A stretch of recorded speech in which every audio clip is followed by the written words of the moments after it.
This is the Bible Ranger. Today I'm going to be talking about Giants in the Bible, Part 2, Episode 27. And I know most Christians don't ever hear a sermon about the giants unless it's about David and Goliath or the giant of a problem that you're having. But I believe there's a possibility that they play a part in end times. And that's what we're going to be talking about. Okay, but that'll be probably Part 3.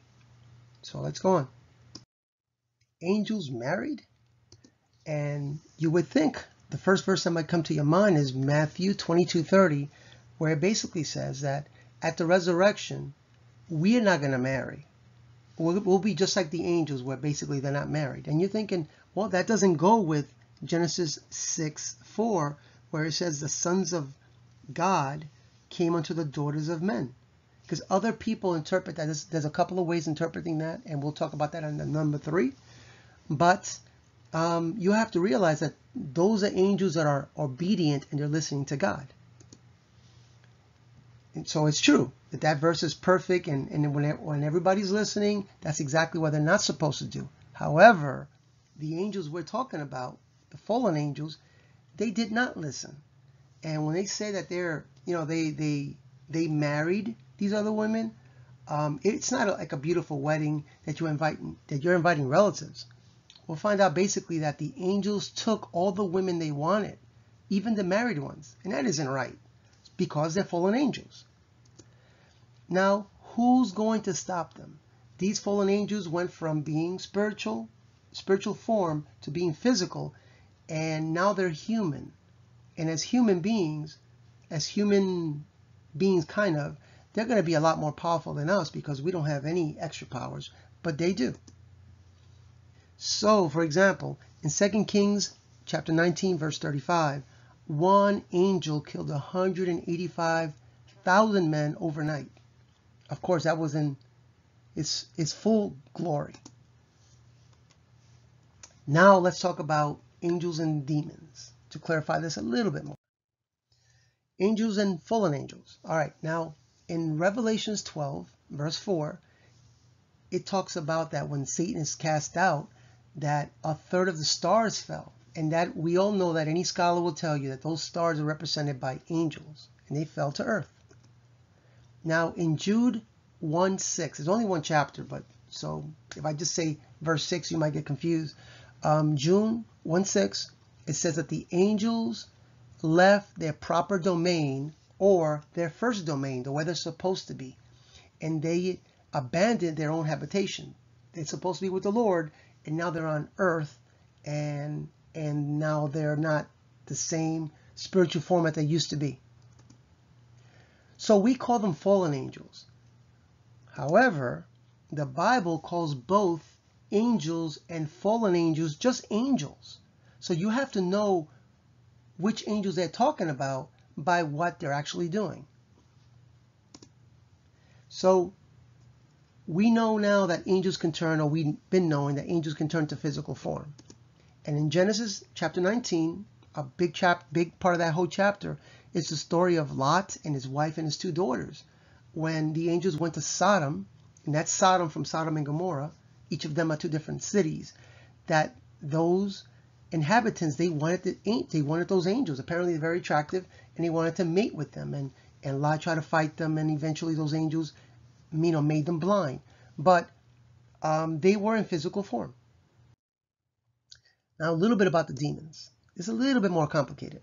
Now, the Nephilim, if you want to get a little bit more technical, in the Strong's Concordance, you look up under H for Hebrew, H5302, and some of the definitions for Nephilim is the fallen one, bully, earthbound, giant, tyrant, fugitive.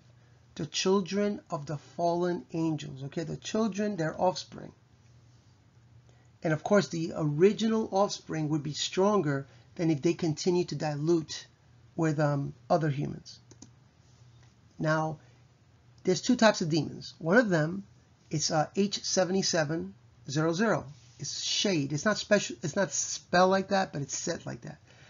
Basically, they roam the earth. And I'll explain that in a second. Now, the Jews regarded idols, like over here we have Moloch. This idol here, where actually it was made of metal, and they put fire underneath it or inside of it, and they would actually sacrifice these babies. Obviously demonic, right? And they would kill the babies in the arms of this Moloch. So the Jews regarded idols to be demons who allowed themselves to be worshipped by man. So sometimes it could be interpreted that these idols, they were possessed, they were encouraged demons to get man to worship them. Now the other demon is 8163, and that is more of the kind of a satyr up here. It deals a lot with the goat and hairy and like Baphomet. Baphomet is the one that you see sometimes in type of witchcrafts, where you see a goat head, you see women's breasts, and the legs are usually crossed, and they're like satyr, like this one down here, kind of goat feet. And usually you'll see one hand pointed to the sky and one hand pointed down to earth, and as above, so below. This is something they believe in. So I'm not 100% sure which demon is which, but one of these demons are from fallen angels, because they're not angels anymore, and the other one is the disembodied Nephilims. In other words, they were hybrid. They were angels and female humans, and now they're still eternal, but they have nowhere to go. They're not really going to hell. They're not going to heaven. They kind of stay on earth. So they're used to going into bodies. So they're always looking for a body to indwell in. Hence, possessions. And hopefully I can talk about that in the next one. So, just to clarify it, these demons, they're disembodied Nephilims. Okay, so they're Nephilims that died, and now they have this spirit that's kind of roaming, and they're always looking to inhabit something, whether it's an animal or another human. Now, the Bible is not very clear and very detailed on the fallen angels, and it kind of just gives you a fact, but it's not very detailed on it. So there are extra biblical books, like the Book of Jasher here, the Book of Enoch, that's 1, 2, and 3, but I'm talking about 1, and the Book of Jubilee. And they're helpful in filling in gaps. Now, apparently, they're not inspired, they're not 100% reliable, so we can't count them as part of the Bible. So if there would be anything where they disagree with the Bible, we would obviously kick that out. But other than that, these things that I'm talking about, they're not disagreeing with the Bible, they're just amplifying it, they're just making it a little bit clearer. Like in the Book of Jasher, let's talk about that one for a second. In the Book of Joshua, chapter 10, verse 13, there was a fight that Joshua was having with another tribe. And in this particular incident, the moon and the sun stood still. Of course, that's in relative how we see it. And God does that sometimes too. So it could be a lot more understood. But these days, we're a little bit more advanced. We know that the earth is the one that's rotating. So in that verse, it basically says this. It says that the sun and the moon stood still. Does it not say it in the Book of Jasher? So the Bible is using the Book of Jasher as a reference. That's incredible. Okay? Let's go to the next one. In 1 Samuel 1:18, there's a verse there that says that they want you to teach Judah. Remember, one part was called Judah, the other one was called Israel. I want to teach Judah the song of the bow. Does it not say it in the Book of Jasher? So once again, it referenced it. Now in the New Testament, this is really interesting. In the New Testament, here comes Paul, and he's talking to Timothy, and he mentions these two names, Jannes and Jambres. They resisted Moses, and we're like, who in the world are these people? Nowhere in the Bible but this place here, those names are mentioned. And those were the magicians that Moses was fighting with when they were doing the 10 plagues. And the first couple of plagues, and maybe 4 of them, they got duplicated by those magicians, Jannes and Jambres. So they're mentioned in the Book of Jasher, but they're not mentioned in the Bible. Now in the Book of Enoch, Jesus and the apostles quoted from it. So it's got some vitality in it. All right, the Book of Jubilee is also called the Lesser Genesis, And I believe the copy of that was found in the Ethiopians. They had the best copy of it. The Book of Enoch was found in the Dead Sea Scrolls, and I'm not sure about the Book of Jasher. I think that was also Ethiopianish, I think. All right, so let's quote from the Book of Jasher. In Jasher 4:18, it says this. It says, I'm paraphrasing, the judges and the rulers, basically the fallen angels, took daughters and wives by force. This is where I'm saying that they actually took it by force, because the Bible's not very specific, that they took them. They just said they took wives, as many as they wanted. It says they taught the mixing of one species with another in order to provoke God. So when they fell away from the Lord, they fell all the way. Now they're provoking God. They're just looking for ways to get God more irritated. And this is just an idea we don't really know. It's possible that when God created the dinosaurs, all he created was plant-eating variety. And then when these watchers, these judges and rulers, they started mixing up the species, according to the Book of Jasher, it's possible that not only did they create Nephilims for themselves, they were experimenting, even somewhere it says even with plants, they would do this, that they actually had something to do with the meat-eating dinosaurs. That's just a theory. I can't prove it.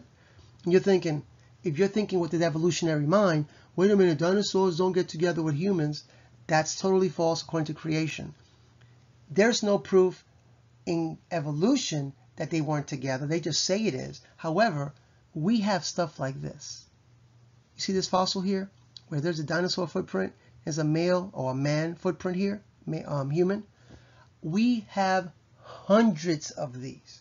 Matter of fact, they're so great that at first, when they first came out, they were like, oh, maybe the Indians carved them and made it look like there was a human there. But no, we got plenty of them. We have some where they were under other rocks and the other rocks were lifted, and this is on camera, and then you can see these new prints coming out from underneath. We have total proof. Nothing to be ashamed about. So, like I said before, it's possible that the meat-eating dinosaurs came about this way. Just a theory. Now, the Book of Enoch. It says this. It says that the amount of angels that were involved in this taking of women was 200 of them, and they will call them washer class angels. These angels were actually teaching men at one time, and they were teaching particular things, okay? And apparently after 1,000 years of doing this, they just got tired of doing their job. I'm adding now. And they're looking at the women, and they're like, they just thought they were beautiful, and they actually decided to go with the women, and they fell from their grace. Now the Book of Enoch is very specific even in names. These 200 watcher class angels, they had 20 leaders. Each of these leaders had 10 angels underneath them. They actually give you the name of all 20 of them. It's very detailed. They decided to have union with women, like I said, and after all the damage was done, they tried to get redeemed through Enoch. Enoch was actually, a few generations after Adam, and they're trying to get him as an advocator to speak to God for them, or to get Enoch to speak to God for them to see if they can be redeemed. But instead, God imprisoned them in an area of hell called Tartarus, which is mentioned once, if I remember right. I think Paul says it, which is considered the lowest part of hell. And there was a movie, I forgot which one it was, the name of it, but this is like Clash of the Titan type movie, where they're kind of in their hell. And this is a good representation. I can see that, where they just can't move, they can't even speak. They got a pipe in their pipes right here in their teeth. Their necks are trapped, and they just still for eternity. And the punishment is so great that Michael is talking to another angel called Raphael. Raphael's not in the Bible.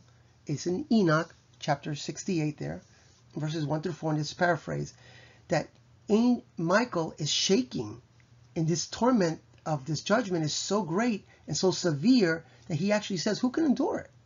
I mean, it's made, this judgment is made, this punishment, so to scare another type of angel or fallen angels to even try it again. So the Bible does talk about, after the flood, there was another incursion there was another another set of giants. But there's a couple of theories on how those giants came to be. Right? And we'll talk about that on the next video.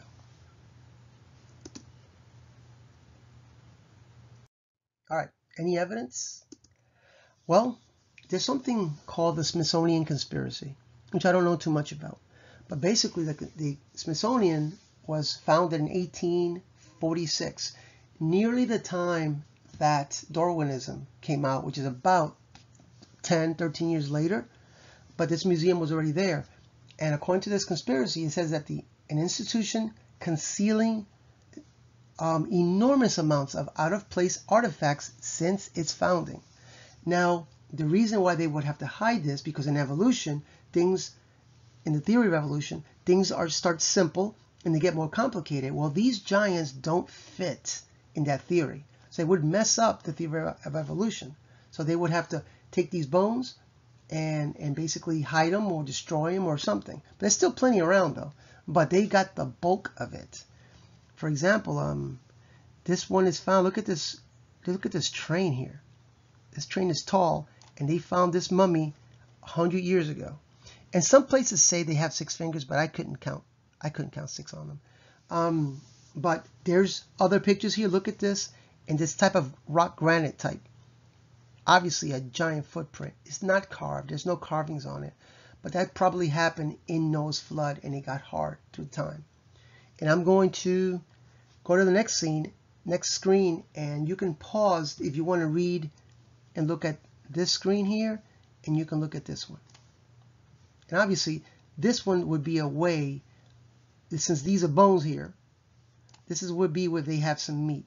They're not like giantism where they look weak. They would look something like this. Regular man over here, 6 feet tall. Look at the size that they could be. All right, so this picture here at the bottom middle, where it says this is unearthed and recorded by modern man. They actually have this in history. And at any time, please pause this if you want to read the bottom of this, okay? But basically, there's been some big people. Over here, there was a Caesar called Maximus Thorax, which would be this one here. And he was a Caesar. He was 8'6", humongous. This one would be Goliath, and that ranges anywhere between 9 feet and 12, depending what a cubit is. And King Og was somewhere between 11 and 13 feet tall. And these are other ones they found in 1577 in France. France has 2 big ones they found, 23 feet, 25 feet. I know it sounds incredible. I get it. And this one was found in 650 BC time period. But it's recorded. It's in books. They got it in history. This is another one. These are 2 different things. 100 years ago, when people started excavating for evolutionary things or dinosaurs or whatever it was, there was tons of these articles, about 100 of them in America.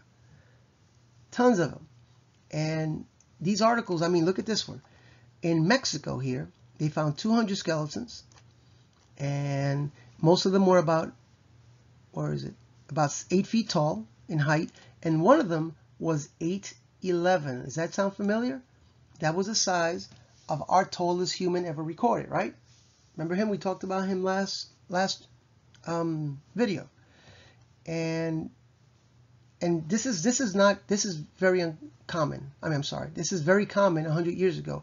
They were all over newspapers. Like I said, there's 100 of them. Here, this is more recent, but this bone here is the femur. They could do a mathematical calculation. If the femur is so big, the person's size is, this is what they do to babies when they're measuring them too. So this particular giant is anywhere between 14 and 16 feet tall. And their length of their feet would be somewhere between 22 inches and 20 inches, which would be bigger than the last person we were talking about. I forgot his name. All right, any other evidence? Now in 2 Samuel 21:20, there's other than size, there's other differences in giants. We have double row of teeth, It seems to be on some of the Nephilims, not all of them. And this is a cutaway of a skeleton they found with rows of teeth, double rows of teeth. And these are probably modern people here. They still, every now and then, you have people that have 6 toes and 6 fingers. But in this verse it says, man of great stature, talking about Goliath, that had on every hand 6 fingers and every foot 6 toes, for a total of 24. And I can't believe this is actually the History Channel, which they're very anti-God for most things I've ever watched from them. Now, Nephilims. This is very interesting, and I miss seeing these skulls. By one day, I went to Peru. The day that I was in Peru, they were closed. I was so upset. But you're thinking, you know, there's something called cranial deformation, where people wrap their skulls and they make their skulls elongated. Yes, I get that. By the way, this is Egyptian, and a lot of the Egyptian, and I've seen this, I've been seeing stuff like this since I was in high school, and you don't think anything of it. You just think it's just artist type, interpretation.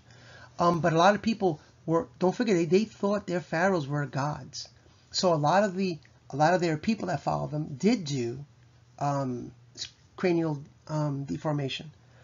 However, the ones in Peru, these skulls are different. Okay, matter of fact, the size of these skulls are, some of them are 30% larger than human. There's no way you can make that. You can change the shape of it when they're children, but you can't make it larger than it's supposed to be. And their skulls are a little bit different. Their eyes look a little bit bigger. Their parietal plate is different. Look at this. Theirs is different. It goes there. This is the back of it. It goes here. It's like one big skull cap from here to there. It's huge. Ours looks nothing like that. A human skull cap is split here. When they go through the birth canal, is open and it closes through time. That's how we're supposed to look. This is not human. This is something similar, something not entirely human. Okay? We believe those are some of the Nephilim skulls. Now this, I don't know if this is fakery or not, but I've seen this for decades. So this could be some of the stuff that when angels were mixing species, they came up with that. I don't know. I just want to show you that. And this here is proof of a mummy that apparently was pregnant, and she had a baby inside of her, and the baby has a natural elongated head like these above. So there's no way that this could have been, this is still in the tummy, and there's no way that this could have been one with cranial deformation. Proof. All right, sons of God. Now this is important. Please don't miss this. We are born sons of Adam because obviously we're from his offspring, right? And then we came from Adam and, then we came from Noah and his sons.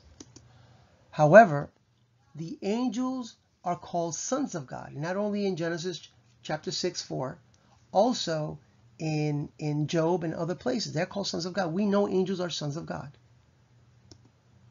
Now Jesus is the Son of God. And this is John 1:12, and it says this: if you believe in his name and receive him, you too can be called the sons of God. That is incredible. Think about that. The angels are sons of God. Obviously, Jesus is the Son of God. And we too can be the sons of God. We've been adopted through Jesus Christ to be the sons of God. But we have to be followers of Christ. We have to repent. We can't live like the world. So, if you found this information to be valuable, before I say this, I got to say that hopefully in the next one, we'll be talking about a connection between the giants and UFO. I know that sounds a little strange. I get it. I've ignored it for many, many years. But it needs to be said. And I'll talk about it on the next video. So if you found this information to be valuable, please subscribe and thumbs up and share it. Thank you very much.